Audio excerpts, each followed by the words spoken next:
नमस्कार दोस्तों, आप सभी का study for UPSC PC channel में स्वागत है। कल जो हम लोगों ने फुल लेंथ टेस्ट को शुरू किया था, आज उसको कंप्लीट कर लेते हैं। फुल लेंथ टेस्ट होगा ये और बहुत ही बेहतरीन आपको 70 के करीब में सवाल मिलेंगे, जिसको आप सॉल्व कीजिएगा। पूरे तन मन धन से सॉल्व करने की कोशिश कीजिए, ईमानदारी रखनी चाहिए। ओके। और सुबह सुबह मैंने आपको मॉडर्न हिस्ट्री का एक रिवीजन वीडियो अपलोड कर दिया था। देखिए, वीडियो की संख्या बढ़ जाएगी, शाम तक मैं कोशिश करूँगा 5 वीडियो आ जाए, लेकिन अकेले ही बनाता हूं मैं अभी तो इसलिए उतना संभव नहीं हो पाता है। कि इंसान की भी कैपेसिटी होती है और ही बहुत सारे काम करने होते हैं। तो जितना मैं दे रहा हूं उस पर कम से कम पढ़ेंगे तो बहुत बेनिफिट में आपको पीटी एग्ज़ाम के रिगार्डिंग तो बहुत बेनिफिट मिलेगा। पीटी के बाद हम लोग मेंस की भी तैयारी करेंगे। न्यूज़पेपर एनालिसिस रोज़ नहीं आ पाएगा, मैं आप सभी से सॉरी बोल रहा हूं, क्योंकि देखिए पीटी बहुत नज़दीक है और उस पर फोकस करना बहुत ज़्यादा ज़रूरी है। जैसे ही मुझे समय मिलेगा मैं न्यूज़पेपर एनालिसिस का एनालिसिस वीडियो कम से कम दूसरे चैनल पर ज़रूर डाल दूँगा, स्टडी फॉर ज्ञान पर जो भी होगा। लेकिन बाकी अभी नहीं आ पा रहा है, वो मुझे भी पता है। मुझे भी इस चीज़ का थोड़ा सा कष्ट रहता है कि भाई वो क्यों नहीं आता, क्योंकि उसमें मैं पूरे मन धन से पढ़ाता हूँ। चलिए शुरू करते हैं आज का ये टेस्ट, और वो भी वीडियो आपको जल्द ही मिलेगा। हफ्ते में कम से कम 2 से 3 वीडियो तो मैं न्यूज़पेपर का दूंगा ही दूंगा, उसकी चिंता मत कीजिएगा। चलिए शुरू करता हूँ। अगर नहीं पॉसिबल होगा तो मैं एक दिन पहले न्यूज़पेपर का बना लिया करूँगा रात को, और उसको सुबह को डाल दिया करूँगा। ओके, लेकिन आपको मिलेगा ज़रूर। थोड़ा सा 1 से 2 दिन का वेट कर लीजिए, उसके बाद मैं आपको रेगुलर वो फिर से कर दूँगा। ओके, चलिए शुरू करते हैं आज का टेस्ट। कल हमने 68 नंबर सवाल तक कर लिया था, आज 69 नंबर सवाल से करना है। सवाल को अटेम्प्ट करना शुरू कर दीजिए। एक एक वीडियो में पॉज कर करके आपको लगाना है, सही और गलत। 1/3 नेगेटिव मार्क्स भी है, इसको ध्यान में रखिएगा। अरुणाचल प्रदेश में पश्चिम से पूर्व की ओर बहने वाली निम्नलिखित नदियों को व्यवस्थित करना है। कौन सा बोल रहा है? पश्चिम से पूर्व अरुणाचल प्रदेश में जो नदी इस तरह से बहती है उनको व्यवस्थित करना है आपको। पश्चिम से पूर्व की ओर, सॉरी माय मिस्टेक, पश्चिम से पूर्व की ओर बहने वाली निम्नलिखित नदियों को व्यवस्थित करना है कि सबसे पश्चिम में कौन सा है और सबसे पूर्व में कौन सा है अरुणाचल प्रदेश में। ओके, देखिए इसमें से थोड़ा सा कठिन सवाल हो जाता है, लेकिन करने की कोशिश तो कीजिए एक बार। देखिए सबसे पश्चिम में कौन सा हो जाएगा? सबसे पश्चिम में आपका कामेंग नदी आ जाएगा, तो 2 सबसे पहले आ जाएगा। उसके बाद से सुबनसिरी है, सुबनसिरी नदी दूसरे स्थान पर है। उसके बाद से दिबांग नदी है, कौन सा? तो दिबांग नदी है, चौथा वाला तीसरे स्थान पर है। और आपका फिर लोहित नदी सबसे पूर्व में आ जाता है, बिल्कुल म्यांमार के बॉर्डर से थोड़ा सा अलग होके अरुणाचल प्रदेश में आ जाता है। और जो आपका ये है कामेंग नदी है, ये आपको भूटान के बिल्कुल समीप के पास से बहती है। तो पश्चिम से पूर्व में अगर हमें लगाना होगा तो अरुणाचल प्रदेश का मैप कुछ ऐसा है। तो सबसे पहले कामेंग नदी यहाँ पर आ जाएगा, उसके बाद से फिर सुबनसिरी है, फिर दिबांग है, और यहाँ पर है आपका बिल्कुल कौन सा? तो लोहित नदी है। इनको ध्यान में रखिएगा और आगे बढ़ते हैं। तो इसका आंसर क्या हो जाएगा? 69 का 2143 इसका आंसर हो जाएगा। निम्नलिखित कौन सी नदी पाकिस्तान में प्रवेश करने से पहले पंजाब से होकर नहीं बहती है? पंजाब से होकर नहीं बहती है पाकिस्तान में प्रवेश करने से पहले। 70 का आंसर क्या हो जाएगा? बताइए मुझे एक बार, बताइए 70 का आंसर क्या हो जाएगा? सी चिनाब नदी। भारत के निम्नलिखित किस क्षेत्र में मैंग्रोव वन, सदाबहार वन और पर्णपाती वन का संयोजन है? मैं आपसे रिक्वेस्ट करूंगा 68वीं बीपीएससी का पेपर उठाइए और देखिए वहाँ पर क्या पूछा गया है सवाल। इसी प्रकार के सवाल एक पूछा गया है, जैसे पूछा गया है कि भारत में कौन सा ऐसा जगह है जहाँ मैंग्रोव भी है, नमक भी मिलता है और कोई खाड़ी भी है। इस प्रकार का एक सवाल 68वीं में आया हुआ है। तो निकालिए इसका आंसर। 71 का आंसर क्या हो जाएगा? 71 का आंसर हो जाएगा कि इसमें से डी, यानी कि अंडमान और निकोबार द्वीप समूह। सदाबहार वन जैसे ही आ गया तो कौन सा हो जाएगा? अंडमान निकोबार द्वीप समूह। बाकी इसमें से कहीं पर भी सदाबहार वन तो है ही नहीं। सदाबहार वन का मतलब होता है ऐसे वन जो कभी भी साल में अपने पत्ते नहीं गिराते हैं। और जो हम लोगों के यहाँ बिहार में वन होते हैं उनको क्या कहा जाता है? आर्द्र पर्णपाती। आर्द्र, आर्द्र का मतलब क्या होता है? भीगा हुआ, सामान्य भाषा में समझा रहा हूँ। भीगा हुआ पर्णपाती यानी कि पत्ते तो गिराते हैं लेकिन पानी की कोई विशेष कमी नहीं होती। हाँ ठीक है, कमी हो जाती है, लेकिन उसको आर्द्र पर्णपाती कहा जाता है। और हरियाणा के भागों में आपको कौन सा दिख सकता है? शुष्क पर्णपाती। कौन से? शुष्क पर्णपाती। शुष्क पर्णपाती, पत्ते गिराने वाले शुष्क पौधे। वो पत्ते क्यों गिराते हैं? ताकि अपनी एनर्जी को स्टोर कर सकें। पानी का अभाव हो जाता है इसलिए पत्ते गिर जाते हैं। और राजस्थान में आपको कौन सा मिलेगा? मरुस्थलीय कटीली झाड़ियाँ। ये पेड़ों के क्रम पूछे जाते हैं बंधुओं। चलिए आगे बढ़ते हैं। तो इसका आंसर हो जाएगा अंडमान। निम्न से कौन सी मिट्टी डेल्टा क्षेत्र में पाई जाती है? 72 का आंसर क्या हो जाएगा, जैविक मिट्टी पाई जाती है और बहुत उपजाऊ होती है। पीटी या जैविक मिट्टी भारत में लगभग 1 लाख वर्ग किलोमीटर के क्षेत्र में पाई जाती है। यह मिट्टी काली, भारी और अम्लीय होती है। यह मिट्टी मुख्य रूप से केरल के आलेप्पी जिले, उत्तरांचल के अल्मोड़ा, भारत के डेल्टा क्षेत्रों में पाई जाती है और कई बार ये मिट्टी उपजाऊ भी होती है। अम्लीय होती है तो यानी कि क्या हो गया, कई बार ये मिट्टी जो होती है उपजाऊ भी होती है, इसको ध्यान में रखिएगा। कुछ अलग अलग विशेष प्रकार की चीज़ों का उपज होता है इसमें। वन स्थिति रिपोर्ट द्वारा किस के अनुसार क्षेत्रफल की दृष्टि से सर्वाधिक वन किस राज्य में है। क्षेत्रफल की दृष्टि से सबसे ज़्यादा वन कहाँ पर है। वन स्थिति रिपोर्ट द्वारा किस भारत का और बिहार का पढ़कर जाइएगा, नहीं पढ़कर जाएंगे तो महापाप की कैटेगरी में आ जाएगा, फिर उसको छोड़ना नहीं है। कुछ टॉपिक ऐसे होते हैं जिनको बहुत कम मेहनत में 2-4 गो सवाल का गारंटी हो जाता है, तो उसी में से ये टॉपिक है। तो 73 का आंसर क्या हो जाएगा, ये पता होगा, मध्य प्रदेश आ जाता है टॉप पर। और दूसरे स्थान पर कौन सा आ जाता है, तो अरुणाचल प्रदेश आ जाता है। मध्य प्रदेश के बाद अरुणाचल प्रदेश, फिर छत्तीसगढ़, फिर उड़ीसा, फिर महाराष्ट्र। ओके। धौली गंगा और विष्णु गंगा नदियाँ किस में मिलती निकट आती हैं, किस में मिलती है बताइए। धौली गंगा और विष्णु गंगा कहाँ पर मिलती है और निकट आती है। तो 74 का आंसर क्या हो जाएगा, डी विष्णु प्रयाग। कितने प्रयाग हैं देश में, देश में 10 प्रयाग हैं कुल टोटल। प्रयाग का मतलब क्या होता है, गंगा में जहाँ जहाँ पर उसकी सहायक नदियाँ मिलती है वो सारे प्रयाग हैं। और प्रयागों का राजा कौन सा है, तो इलाहाबाद है। क्यों है, क्योंकि प्रयागराज का क्यों है प्रयागों का राजा, क्योंकि गंगा की सबसे बड़ी सहायक नदी यमुना कहाँ पर मिलती है, तो प्रयाग में मिलती है। ओके, 74 का आंसर डी हो जाएगा। अगला सवाल है कि भीमा नदी निम्न से किस नदी की सहायक नदी है। तो भीमा किसकी सहायक नदी है, तो ये है कृष्णा नदी की सहायक नदी। भीमा नदी कृष्णा नदी की सहायक नदी है। कृष्णा नदी की अन्य सहायक नदियां हैं कौन कौन सी हैं, तो तुंगभद्रा जिसके तट पे कौन सा शहर था, तो हम्पी, विजयनगर साम्राज्य का आपने नाम सुना होगा। और दान, कोयना, पंचगंगा, घाटप्रभा, मालप्रभा, मूसी, ये सभी क्या है, तो ये सभी आपकी कृष्णा नदी की सहायक नदी है। मूसी नदी के किनारे कौन सा सबसे बड़ा शहर है, तो हैदराबाद शहर है मूसी नदी के किनारे, हैदराबाद। ओके, इसको ध्यान रखिएगा, नदी और शहर भी कई बार पूछ लेता है। भारत के किस भाग में अधिकतम दैनिक तापमान परिवर्तन देखा जाता है। तापमान परिवर्तन का क्या तात्पर्य है बंधुओं, तापमान परिवर्तन का ये तात्पर्य है कि सुबह के दिन के तापमान और रात के तापमान में कितना ज़्यादा अंतर रहता है। तो एक चीज़ ध्यान में रखिएगा, एक नियम होता है जिसमें क्या होता है कि जो चीज़ जितनी जल्दी गर्म होगी वो चीज़ उतनी ही जल्दी ठंडी होती है, ठीक ना। अब जैसे अपना बिहार है, उत्तर प्रदेश है, दिल्ली है, इनका प्लेन का ध्यान रखिए। ये क्या है, ये यहाँ पर लगभग में दिन और रात के तापमान में कोई खास अंतर नहीं होता है।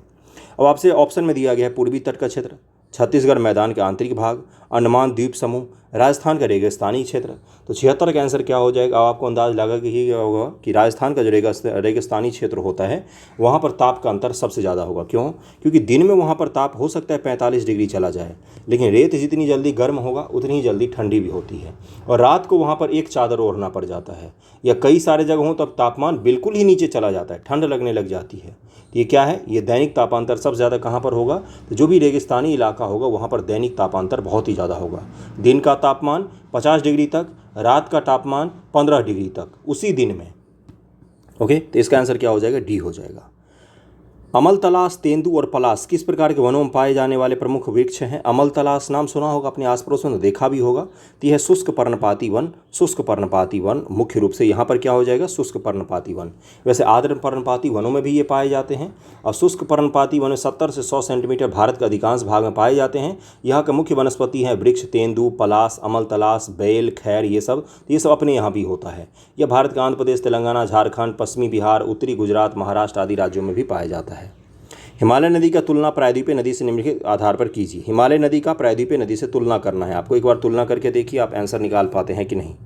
हिमालय पर्वत श्रृंखला की नदियाँ लंबी होती हैं जबकि प्रायद्वीपीय नदियाँ कम लंबी होती है। क्या ऐसा होता है क्या। हिमालय नदियाँ गहरी घाटियाँ बनाती है जबकि प्रायद्वीपीय नदियाँ उथली घाटियों में बहती हैं, है ना। अगला क्या है कि हिमालय नदियाँ अभी भी अपने विकास के प्रारंभिक चरण में है जबकि प्रायद्वीपीय नदियाँ परिपक्व अवस्था में पहुँच चुकी है। 78 का आंसर क्या हो जाएगा, बिल्कुल सही कह रहे हो भाई साहब, तीनों के तीनों से स्टेटमेंट जो है वो सही दिए हुए, डी आंसर हो जाएगा इसका। ओके, भारत वन स्थिति रिपोर्ट द्वारा की इसके बारे में निम्नलिखित कथनों में से विचार कीजिए। विचार करना और सही नहीं आपको चुनना है। कल भी मैंने बोला था, आज ही बोल रहा हूँ, सही नहीं, असत्य, सत्य, इन कथनों पर ध्यान रखिएगा। एग्जाम में अगर आप एक भी गलती ऐसे करके आएंगे तो बहुत अफसोस होगा कि आता हुआ सवाल हमने गलत कर दिया। इसलिए इन चीज़ों पर ध्यान रखिएगा क्या पूछा जा रहा है। देश के भौगोलिक क्षेत्र का कुल वन और वृक्ष आवरण 24.62% है। पहाड़ी जिलों में वनावरण इन जिलों की कुल भौगोलिक क्षेत्र का 37.53% है। जनजातीय जिलों में कुल वनावरण इन जिलों के भौगोलिक क्षेत्र का 40.17% है। उत्तर पूर्वी क्षेत्र में कुल वनावरण इनके भौगोलिक क्षेत्र का 64.66% है। मुझे पता है कठिन लग रहा होगा ये सवाल, और कठिन है भी। सही नहीं चुनना है आपको। 79 का आंसर क्या हो जाएगा? इसका दूसरा और तीसरा जो है वो गलत दिया हुआ है। क्या है भाई? तो देखिए, दूसरा जो दिया हुआ है कि पहाड़ी जिलों में वनावरण इन जिलों के कुल भौगोलिक क्षेत्र का 37.53% है, ये 40% के लगभग में है। और तीसरा क्या है? जनजातीय जिलों वाला, तो ये यहाँ पर 40% दिया हुआ है, तो ये 37% है। दोनों को एक्सचेंज कर दिया है परसेंटेज, इसलिए दूसरा और तीसरा गलत है, बाकी पहला और चौथा सही है। ये अगर आपसे नहीं हुआ कोई बात नहीं, इतना डीप फैक्ट पर नहीं जाना चाहिए बीपीएससी को, और अगर जाएगा तो छोड़ दीजिएगा इस सवालों को, अगर नहीं आए तो इस पर रिस्क नहीं लेना है। परसेंटेज किसी को जल्दी याद रहता नहीं है, इसलिए मैं कह रहा हूँ। ओके, भारत के दक्कन के पठार पर बेसाल्ट निर्मित लावा चट्टानों का निर्माण हुआ था, कि कब हुआ था? तो 80 का आंसर क्या हो जाएगा? क्रिटेशियस युग में हुआ था, इसका आंसर ए हो जाएगा। निम्न से कौन सी सबसे पूर्वी पहाड़ी है? सबसे पूर्वी पहाड़ी कौन सी है? सतमाला, अजंता, महादेव, मैकाल। बताइए 81 का आंसर क्या हो जाएगा? 81 का आंसर हो जाएगा डी, यानी कि मैकाल रेंज इसका आंसर हो जाएगा। ओके, डी हो जाएगा। अगले सवाल पर हम लोग चलें। अगला है, निम्न से कौन सा अवशिष्ट पर्वत नहीं है? अवशिष्ट पर्वत नहीं है, ये पूछा गया है आपसे। 82 का आंसर क्या हो जाएगा? ये हिमालय नहीं है, हिमालय वलित पर्वत का उदाहरण है। भारत में स्थल रूपों के निर्माण के संदर्भ में निम्नलिखित कथनों विचार कीजिए। भारत में जो स्थल रूप का निर्माण हुआ उनके बारे में विचार करना है। संरचना की दृष्टि से मेघालय का पठार दक्कन के पठार का एक विस्तारित भाग है। मेघालय का जो पठार है वो दक्कन के पठार से जुड़ा हुआ है क्या? सही है क्या? बताइए, सही कथन बताना है आपको। कश्मीर घाटी का निर्माण समभिन्नत में हुआ है। भारतीय प्लेट और यूरेशिया प्लेट के टक्कर के परिणाम स्वरूप हिमालय पर्वत श्रृंखला और तिब्बत के पठार का निर्माण हुआ है। 83 का आंसर क्या हो जाएगा? सबको पता होगा ये चीज़, डी आंसर हो जाएगा। तीनों के तीनों स्टेटमेंट यहाँ पर सही दिए हुए हैं। पृथ्वी का स्तन मंडल का वह भाग जो महासागरीय द्रोणियों में धरातल पर है कहलाता है, क्या कहलाता है? तो 84 का आंसर क्या हो जाएगा? उसको महासागर की परत कहते हैं, बी आंसर हो जाएगा। निम्नलिखित कथनों विचार कीजिए। चलिए विचार करते हैं, देखते हैं। पृथ्वी का घूर्णन, वायु दाब और हवा, समुद्र के पानी का घनत्व डेंसिटी, पृथ्वी के परिक्रमण, उपरोक्त में से कौन से कारण महासागरीय धारा को प्रभावित करते हैं? देखिए, महासागरीय धारा का तात्पर्य क्या होता है? देखिए, महासागर जो पूरी दुनिया में है, इनमें कुछ धाराएं बहती रहती हैं, जल जो है वो बहते रहते हैं, और ये लगातार कंटिन्यूअस चलने वाला प्रोसेस है। ऐसा नहीं होता है कि रुक जाती है। समय के साथ में इनमें थोड़ा बहुत परिवर्तन जरूर होता है, लेकिन ये अस्थायी रूप से बहते रहते हैं। तो ये क्यों बहते हैं? इसके कुछ कारण हो सकते हैं। क्या कारण हो सकते हैं, वही आपसे पूछा गया है। ओके, अब आप यहाँ पर कारण निकालिए, थोड़ा सा सोचिएगा तो सारा का सारा निकल जाएगा। 85 का देखिए एक बार क्या है। पहली बात तो मुझे एक चीज़ बताइएगा क्लियरली, पृथ्वी का परिक्रमा का मतलब क्या हो? पृथ्वी का परिक्रमा का मतलब हुआ सूर्य के चारों ओर पृथ्वी का घूमना। तो इससे समुद्री जलधारा का क्या मतलब है भाई? ये तो प्रभावित नहीं ही कर सकता है। तो यानी कि इसमें चार जिस चीज़ में है उसको तो काट ही देंगे। अब आप मुझे बताइए, पृथ्वी के घूर्णन के कारण धाराएँ उत्पन्न होती हैं क्या? बिल्कुल होती है, पहला तो होगा ही होगा। और वायु दाब और हवा, बिल्कुल वायु दाब के कारण पृथ्वी जो जलधाराएँ हैं वो उत्पन्न होती है, ये भी हो जाएगा। समुद्र के पानी का घनत्व, जहाँ पानी का घनत्व ज़्यादा है वहाँ से जहाँ पानी का घनत्व कम है उसकी तरफ में पानी बहता है। ये तो आपने पढ़ा भी होगा, ऑस्मोसिस पढ़ा है आपने। तो रिवर्स ऑस्मोसिस से क्या होता है? जो उसको बहना चाहिए ए से बी, तो हम रिवर्स ऑस्मोसिस से प्रेशर डाल के बी से ए बहाते हैं। वही तो आरओ सिस्टम है जो आपके घर में लगा हुआ है ना? तो वो क्या होता है? इसका आंसर हो जाएगा कि भाई 1 2 3 तीनों के तीनों यहाँ पर सही दिया हुआ है। 1 2 3 तीनों का तीनों सही है। 85 का आंसर क्या हो जाएगा? बी हो जाएगा। देखिए, हवाएं, पानी का घनत्व, ज्वार भाटा सभी महासागरीय धारों को चलाते हैं। तटीय समुद्री जल की विशेषताएं उनके स्थान, दिशा, गति को प्रभावित करते हैं। पृथ्वी घूर्णन का परिणाम कोरियोलिस प्रभाव में होता है जो समुद्र की धाराओं को भी प्रभावित करता है। सामान्यतः पृथ्वी की सतह से ऊंचाई बढ़ने के साथ तापमान घटता है, क्योंकि पृथ्वी की सतह से जब ऊंचाई बढ़ता है सामान्यतः, देखिएगा मेरी बातों को सुनिएगा ध्यान से, अगर हम लोग ग्राफ बनाएं तो पृथ्वी का तापमान जो है क्षोभ मंडल में तो बहुत तेज़ी से घटता है, लेकिन फिर समताप मंडल में जैसे ही हम घुसते हैं तो थोड़ा सा तापमान बढ़ता है। क्यों? क्योंकि वहाँ पर ओजोन की परत है जो यूवी रेज को सोखती है, इसके कारण से तापमान बढ़ जाता है। ध्यान से सुनिए, कॉन्सेप्ट बता रहा हूँ ज्योग्राफी का बेसिक। क्षोभ मंडल में क्या होता है, जैसे जैसे ऊंचाई पर जाएंगे वैसे वैसे तापमान क्या होता रहता है, गिरता रहता है। पहाड़ों में जब आप जाते हो तो क्यों आपको वहाँ पर अच्छा लगता है मौसम, क्योंकि वहाँ पर हवाएं जो होती हैं वो थोड़ी सी पतली होती है और टेम्परेचर भी वहाँ पर क्या हो जाता है, थोड़ा सा कम होता है। और हवाएं पतली होने के कारण कई लोगों के कान से खून आता है और कई लोगों को उल्टियाँ आती हैं, कई सारे लोगों को थोड़ा सा सुनने में भी दिक्कत होता है, सांस लेने में भी कठिनाई होती है, लेकिन मौसम आपको सुहावना मिलता है। तो ये सब कुछ कारण होते हैं। पहला स्टेटमेंट वही है। अगला क्या है, ऊपरी वायुमंडल में अधिक नमी होती है। वायुमंडल को पृथ्वी की सतह से ऊपर की ओर गर्म किया जा सकता है। ऊपरी वायुमंडल में अधिक नमी होती है। ऊपरी वायुमंडल में वायु कम सघन होती है। तापमान घटने का आपसे कारण पूछा गया है, आप मुझे बताइए इसका आंसर। इसका आंसर क्या हो जाएगा, इसका आंसर हो जाएगा 1 और 3, यानी कि वायुमंडल को पृथ्वी की सतह से ऊपर की ओर गर्म किया जा सकता है और ऊपरी वायुमंडल में कम सघन होती है वायु, तो इसलिए इसका आंसर क्या हो जाएगा, 1 और 3 होना चाहिए। 86 का आंसर क्या होना चाहिए, सी होना चाहिए, 1 और 3। ओके, अगला सवाल पर चलते हैं कि दक्षिणी गोलार्ध में हवा के बाईं ओर विक्षोपित होने का क्या कारण है। तो 87 का आंसर क्या हो जाएगा, 87 का आंसर हो जाएगा सी, पृथ्वी का घूर्णन इसका कारण है मुख्य रूप से। निम्न से कौन सा उष्णकटिबंधीय सवाना क्षेत्र की विशिष्ट जलवायु है। तो 88 का आंसर क्या हो जाएगा, डी, एक निश्चित शुष्क और गीला मौसम होता है उष्णकटिबंधीय सवाना क्षेत्र में। पवनों का मौसमी उत्क्रमण किसकी विशिष्ट विशेषता है। तो पवनों का मौसमी उत्क्रमण किसकी विशेषता है। तो 89 का आंसर क्या हो जाएगा, 89 का आंसर हो जाएगा मानसूनी का है, मानसूनी जलवायु का। मौसमी उत्क्रमण का मतलब होता है कि पवन जो होते हैं मौसम के अनुसार से बदल जाते हैं। सिंपल सी भाषा हम समझिए, जैसे अभी क्या है, अभी समुद्र से पृथ्वी की तरफ में जो हवाएं हैं वो आ रही हैं, लेकिन सितंबर के बाद क्या होगा, मानसून जब लौटना शुरू होगा तो क्या हो जाएगा, पृथ्वी से जो हमारा स्थल है उससे समुद्र की तरफ में हवाएं चलने लग जाएगी। तो यही तो आपसे पूछ रहा है कि मौसम का हिसाब से वायु का उलटफेर कहाँ पर हो जाता है, तो मानसूनी जलवायु में हो जाता है। हिस्ट्री के सवालों पर आ गए। गुप्त काल के दौरान भारत बलात् श्रम वृष्टि के संदर्भ में निम्नलिखित में से कौन सा कथन सही है। यूपीएससी 2019 पेपर का पीटी का सवाल है, इसको हल कीजिए। बहुत ही आसान और बहुत ही इम्पोर्टेंट सवाल है। 90 का आंसर क्या हो जाएगा, इसे राज्य के लिए आय का एक स्रोत, जनता द्वारा दिया जाने वाला एक प्रकार का कर माना जाता था।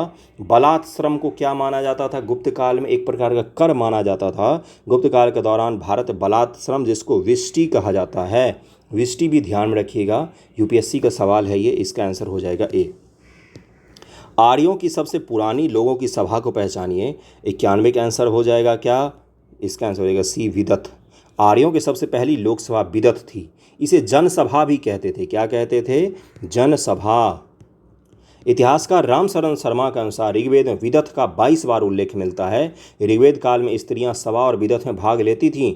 समिति प्रतिनिधियों की एक आम सभा थी, इसके द्वारा राजा का चुनाव किया जाता था। ओके, निम्नलिखित में से कौन सा अर्थशास्त्र पुस्तक का सबसे पुराना खंड है। तो 92 का आंसर क्या हो जाएगा, दूसरा और तीसरा जो खंड है वो सबसे पुराना है। अब आप नहीं समझे होंगे, देखिए रामायण है, सुनिएगा मेरी बातों को। रामायण जो है वो रामायण कहाँ पर समाप्त हो गया था, तो रामायण समाप्त हो गया था जहाँ पर भगवान श्री राम का राज्याभिषेक पुनः होता है, सीता जी उनके साथ बैठती हैं और राम दरबार का जो दृश्य आपको दिखता है, सबसे बेसिक वाला, जिसमें सारे मंत्रीगण आस पड़ोस में खड़े हैं, चारों भाई खड़े हैं, सीता जी राम जी बैठे हुए सिंहासन पर, रामायण की समाप्ति वहीं पर मानी जाती है, ठीक ना। और इसका हमारा ये फ़ोटो आपको संविधान में, ओरिजिनल संविधान में भी बनाया गया था राम दरबार का फ़ोटो। लेकिन उसके बाद की जो कहानी आपको लवकुश कांड दिखता है, जिसको उत्तर रामायण कहते हैं। रामायण अगर आपने पढ़ा होगा तुलसीदास जी वाला, नहीं पढ़ा होगा, बचपन से हम लोग को घर में मार मार के पढ़वाया जाता था, हैबिट में होता था कि उसको पढ़ना। मासिक में बटा होता है रामायण, मासिक नवाह में बटा होता है। नवाह 9 दिन में समाप्त करना है तो कितना आप पढ़ेंगे, मासिक में पढ़ना है तो आपको कितना पढ़ना है, ये बटा होता है रामायण में। तो उसमें सबसे अंत में आता है आपका उत्तरकांड। तो उत्तरकांड को क्या कहा जाता है, अब सुनिएगा, छेपक। छेपक क्या होता है, ऐसी चीज़ें होती हैं जो बाद में समय के साथ उस बुक के साथ जुड़ते चले गए। जैसे जय संहिता, जो महाभारत है उसका पुराना नाम क्या था, जय संहिता। जय संहिता में शुरुआत बहुत कम श्लोक हुआ करते थे, लेकिन धीरे धीरे धीरे धीरे जुड़ते उसमें दुनिया का सबसे बड़ा महाकाव्य बन गया। वो क्यों, क्योंकि उसमें इतनी सारी कहानियाँ जुड़ गई कि वो दुनिया का सबसे बड़ा महाकाव्य बन गया। इसी प्रकार से जो ऋग्वेद है, ऋग्वेद का दूसरा से 7वां मंडल, सुनिएगा ध्यानपूर्वक, टेस्ट लगाना बाद की बात होती है, पहले कॉन्सेप्ट होना चाहिए। दूसरा से 7वां मंडल ये सबसे प्राचीन मंडल है। सबसे प्राचीन मंडल ओरिजिनल में कौन सा था, दूसरा से 7वां। जाति प्रथा का वर्णन आपको किस में मिलता है? तो आपको जाति प्रथा का वर्णन जो है वो बाद के अध्यायों में मिलता है, दूसरा और सातवां के बीच में नहीं मिलता है आपको। पुरुष सूक्त जो है वो 10वें अध्याय में है शायद ऋग्वेद के। और क्या है, यानी कि पहला, 8वां, 9वां और 10वां, ये जो अध्याय हैं बाद में जोड़े गए हैं। इसी प्रकार से चाणक्य के भी अर्थशास्त्र का सबसे पुराना खंड कौन सा है?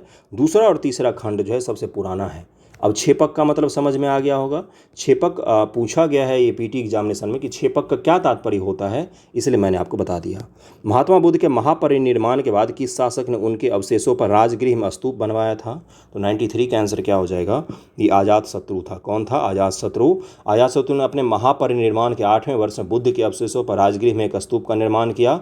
महात्मा बुद्ध व भगवान महावीर की मृत्यु 483 ईसा पूर्व और 468 ईसा पूर्व में हुई है। अजातशत्रु काल में ही हुई थी। प्रथम बौद्ध संगति 483 में अजातशत्रु के समय में ही राजगृह के साथ परनी गुफा में आयोजित की गई थी।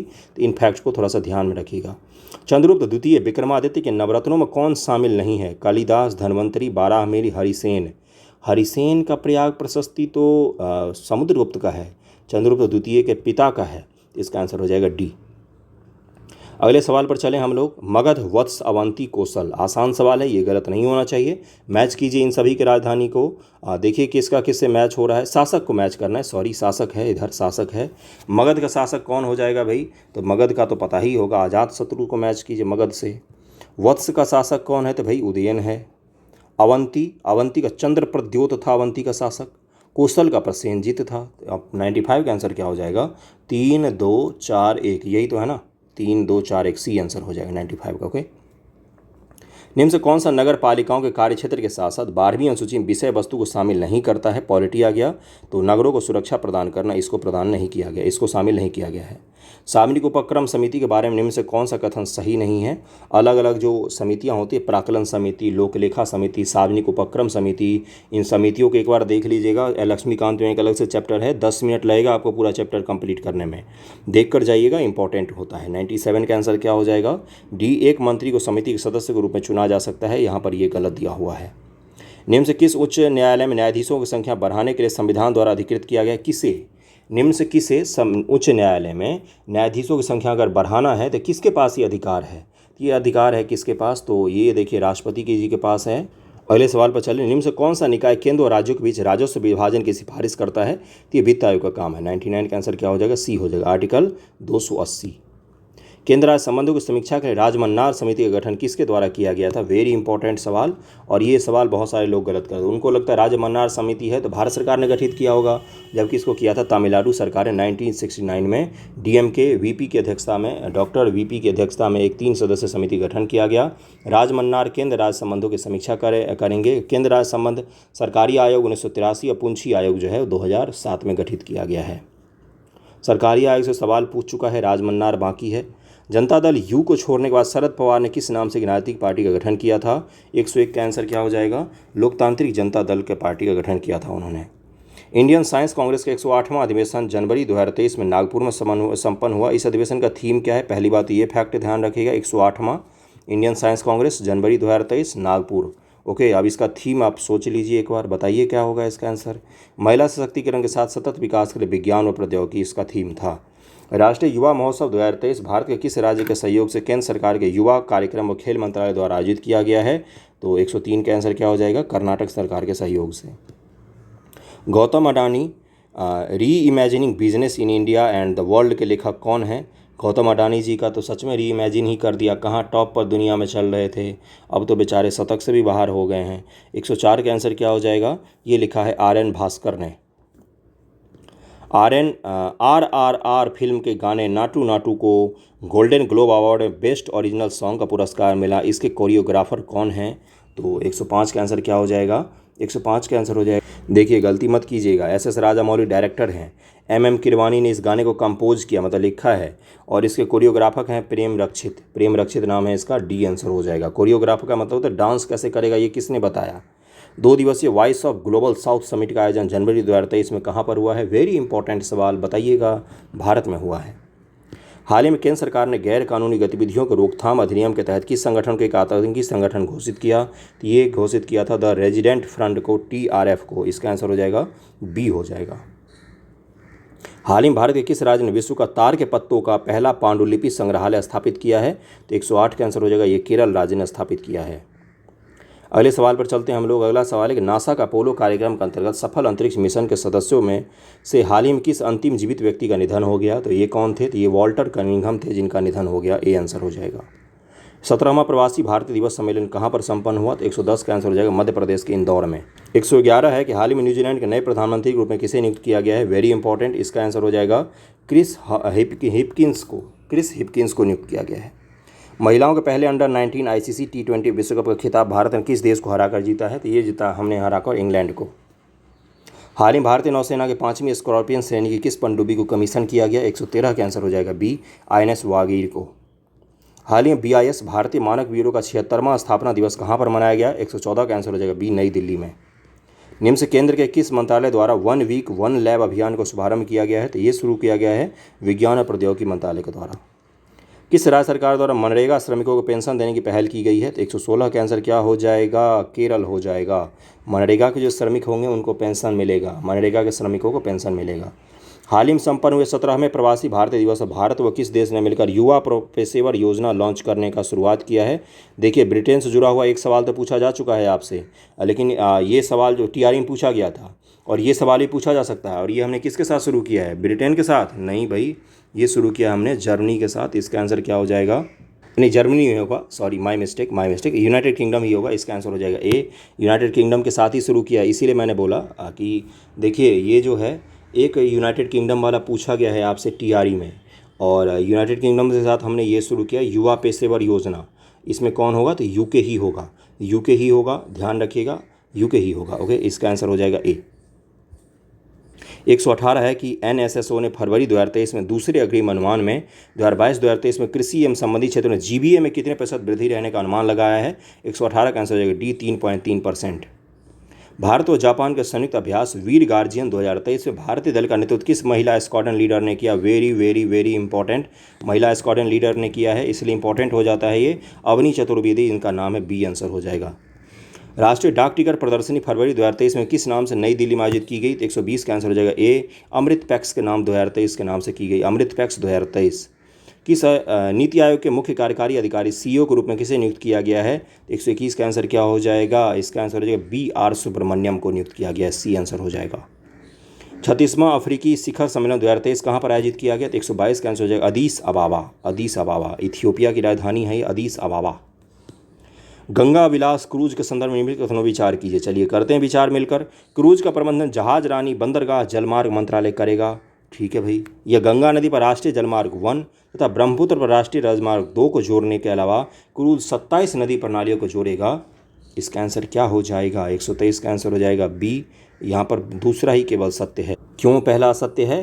पहला बिल्कुल ही असत्य है, झूठ लिखा हुआ है कि इसका जलमार्ग मंत्रालय करेगा। इसका जो प्रबंधन वगैरह था वो एक प्राइवेट फर्म के पास था, जलमार्ग मंत्रालय का इसका कोई लेना देना था नहीं। ओके, दूसरा सही है इसका। 123 का आंसर हो जाएगा बी। 124 है कि समुद्रयान मिशन के संदर्भ में निम्न कथनों पर विचार कीजिए। समुद्रयान मिशन के बारे में देखिए क्या है। यह मानव युक्त महासागर मिशन है। इसका कार्य गहरे समुद्र अन्वेषण और दुर्लभ खनिजों के स्रोत का पता लगाना है। इस मिशन में 3 सदस्यों को स्वदेशी रूप से विकसित मानव युक्त सैन्य पनडुब्बी मत्स्य 6000 से समुद्र में भेजा जाएगा। डेली न्यूज़पेपर अगर देखते होंगे आप, जो मैं बनाता था कुछ दिन पहले तक, तो उसमें मैंने इसको बताया था। इस मिशन को राष्ट्रीय महासागर प्रौद्योगिकी संस्थान चेन्नई द्वारा डिजाइन किया गया है। 124 का आंसर क्या हो जाएगा?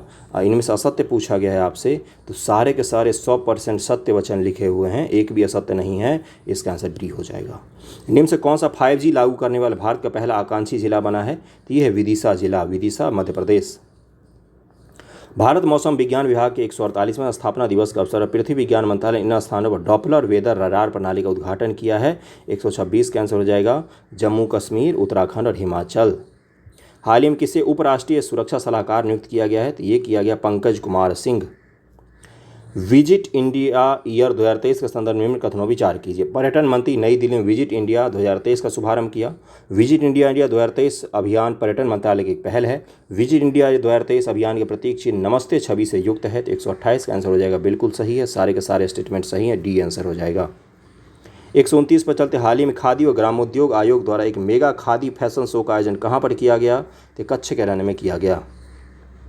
हाल ही में किस विश्वविद्यालय के शोधकर्ताओं ने सिंहपर्णी बीज से प्रेरित एक छोटा उड़ने वाला रोबोट विकसित किया है जो वायु से संचालित होगा? 130 का आंसर हो जाएगा। ये किया है टेम्परे विश्वविद्यालय ने। टाम्परे विश्वविद्यालय है ये, और इन्होंने ही ये विकसित किया है। केंद्रीय बजट 23-24 से भारत सरकार ने कब तक सिकल सेल एनीमिया को खत्म करने की मिशन भी बनाई है, घोषणा की है? कब तक खत्म करना है इसको? तो भाई इसको 2047 तक खत्म कर देना है।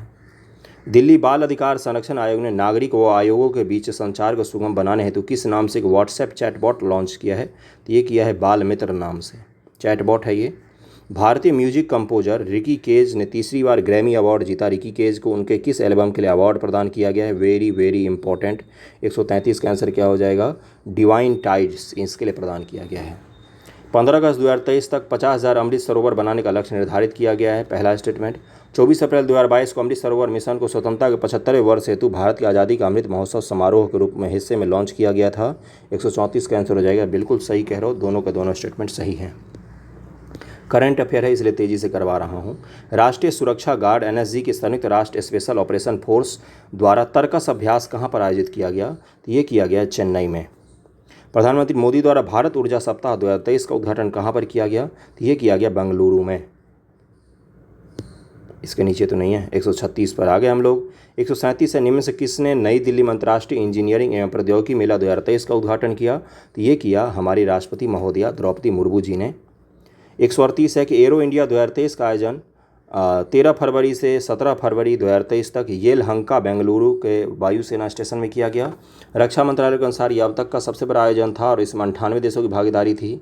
एरो इंडिया 2023 का थीम था the runway to a billion opportunity.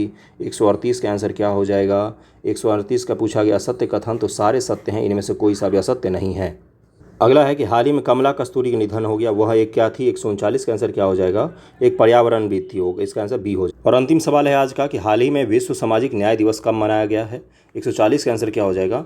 20 फरवरी को मनाया गया है, सी। 41 से मैं 141 आंसर केवल बताऊंगा। 141 का आंसर दिया हुआ है ए, आप इसको निकाल सकते हैं, स्क्रीनशॉट ले लीजिए या देख लीजिए। 142 का आंसर क्या दिया हुआ है? 142 का आंसर दिया हुआ है आपका सी। मैं सॉल्व नहीं करवाता हूँ, मैं आपको करना हो तो कर लीजिएगा, मैं इसका आंसर बता देता हूँ। और बस यहीं तक था इस पेज पर, तो 1 मिनट। इसके आगे का मैथ का सवाल कट गया है, मैं PDF में दे दूँगा आपको। ओके, चलिए कितने नंबर आपके आए हैं ज़रूर बताइएगा। Okay, thank you so much आप सभी का।